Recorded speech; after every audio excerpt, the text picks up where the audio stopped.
Assalamualaikum warahmatullahi wabarakatuh. Perkenalkan, nama saya Florentina Kurnia dengan NIM 2023 Prodi Manajemen semester 4B Pagi.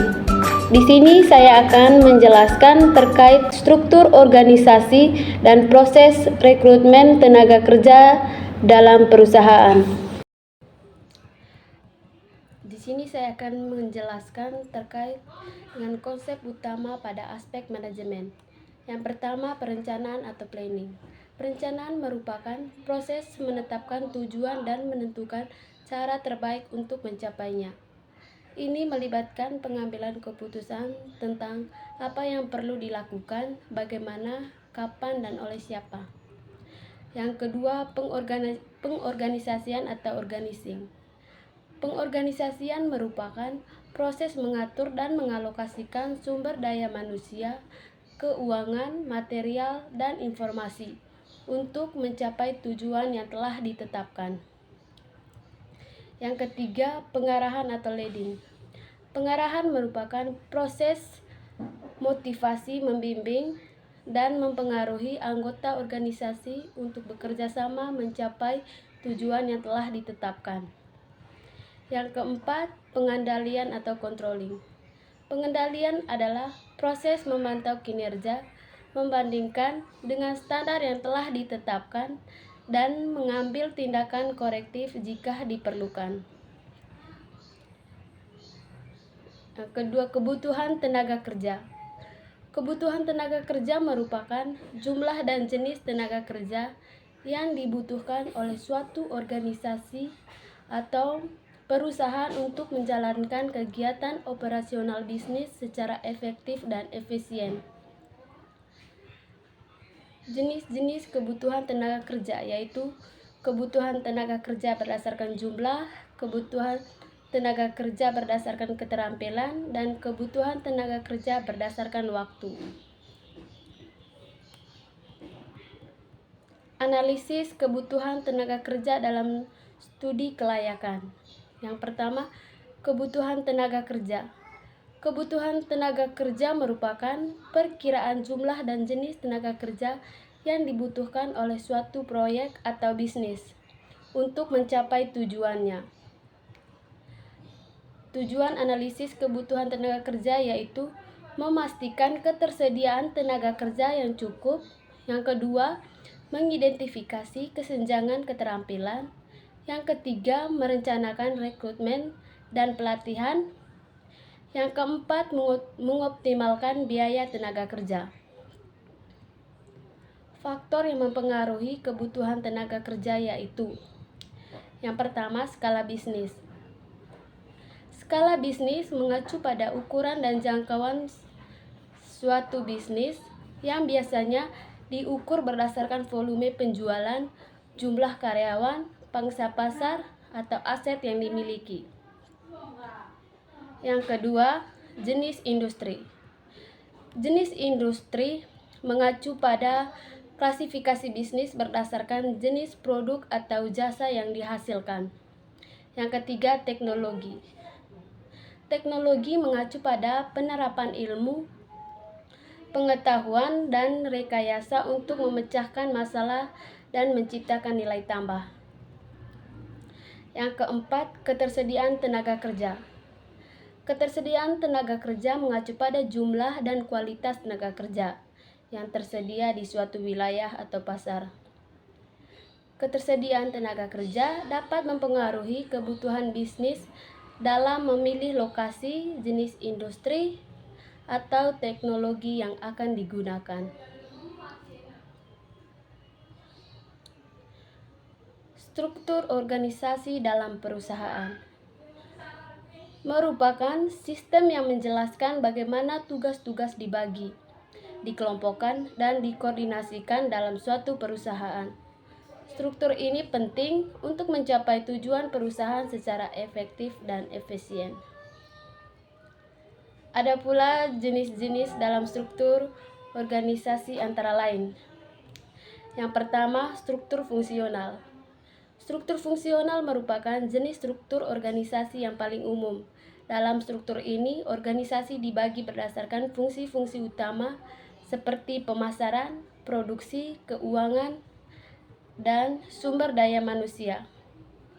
Setiap fungsi memiliki manajer yang bertanggung jawab atas kinerja fungsi tersebut. Yang kedua, struktur divisional. Struktur divisional merupakan jenis struktur organisasi di mana organisasi dibagi berdasarkan divisi-divisi yang lebih kecil, seperti produk, wilayah, atau pelanggan. Yang ketiga, struktur matriks. Struktur matriks merupakan kombinasi dari struktur fungsional dan struktur divisional. Dalam struktur ini, karyawan melapor kepada dua manajer, yaitu manajer fungsional dan manajer proyek atau produk. Yang keempat, struktur tim. Struktur tim merupakan struktur organisasi di mana pekerjaan diatur di sekitar tim yang mandiri. Tim bertanggung jawab atas tugas-tugas tertentu dan memiliki otonomi untuk membuat keputusan. Elemen-elemen struktur organisasi. Ada beberapa elemen yang dapat dalam struktur organisasi, yaitu sebagai berikut. Yang pertama, spesialisasi kerja. Spesialisasi kerja merupakan pembagian tugas-tugas pekerjaan yang kompleks menjadi tugas-tugas yang lebih kecil dan lebih spesifik. Tujuannya untuk meningkatkan efisiensi dan produktivitas dengan memungkinkan karyawan untuk fokus pada keahlian mereka. Yang kedua, departementalisasi. Departementalisasi merupakan proses pengelompokan pekerjaan-pekerjaan yang serupa menjadi suatu unit atau departemen. Pengelompokan ini dapat didasarkan pada fungsi, produk, wilayah, ataupun pelanggan. Yang ketiga, rantai komando. Rantai komando merupakan garis wewenang yang tidak terputus yang menghubungkan semua tingkatan manajemen dalam suatu organisasi. Rantai komando menjelaskan siapa yang bertanggung jawab kepada siapa dan siapa yang memiliki wewenang untuk membuat keputusan. Keempat, rantai kendali. Rantai kendali merupakan jumlah bawahan yang dapat dikelola secara efektif oleh seorang manajer. Rentang kendali yang terlalu luas dapat menyebabkan manajer kesulitan dalam mengawasi dan mengendalikan bawahan, sementara rentang kendali yang terlalu sempit dapat menyebabkan birokrasi dan pengambilan keputusan yang lambat. Yang kelima, formalisasi. Formalisasi merupakan tingkat di mana pekerjaan-pekerjaan dalam suatu organisasi distandarisasi. Berikut yaitu proses rekrutmen tenaga kerja. Proses rekrutmen tenaga kerja terdiri dari beberapa tahap antara lain. Yang pertama, perencanaan. Yang kedua, pencarian kandidat. Yang ketiga, seleksi. Yang keempat, wawancara. Yang kelima, tes. Keenam, pengambilan keputusan. Ketujuh, penawaran kerja. Dan ke-8, onboarding. Faktor-faktor yang dapat mempengaruhi rekrutmen. Yang pertama, kondisi pasar tenaga kerja merujuk pada situasi dan tren yang mempengaruhi ketersediaan dan karakteristik tenaga kerja di suatu wilayah atau industri tertentu. Yang kedua, reputasi perusahaan. Reputasi perusahaan merupakan persepsi publik terhadap perusahaan sebagai tempat kerja.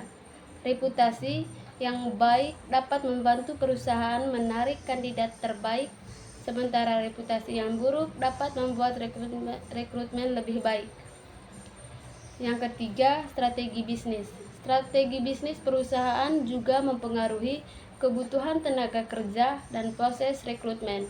Misalnya, perusahaan yang sedang berkembang pesat mungkin membutuhkan banyak karyawan baru dengan cepat, Sementara perusahaan yang sedang melakukan restrukturisasi mungkin perlu mengurangi jumlah karyawan.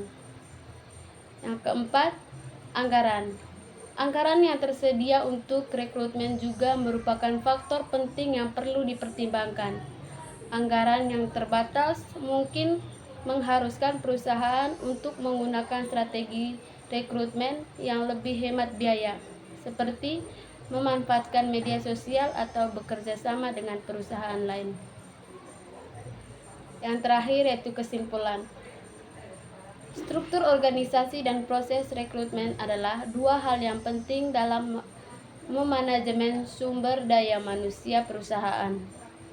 Struktur organisasi yang baik akan mendukung efisiensi dan efektivitas kerja, sedangkan proses rekrutmen yang efektif akan menghasilkan karyawan yang berkualitas sesuai dengan kebutuhan perusahaan. Itu saja materi dari saya, kurang dan lebihnya saya mohon maaf. Bye-bye.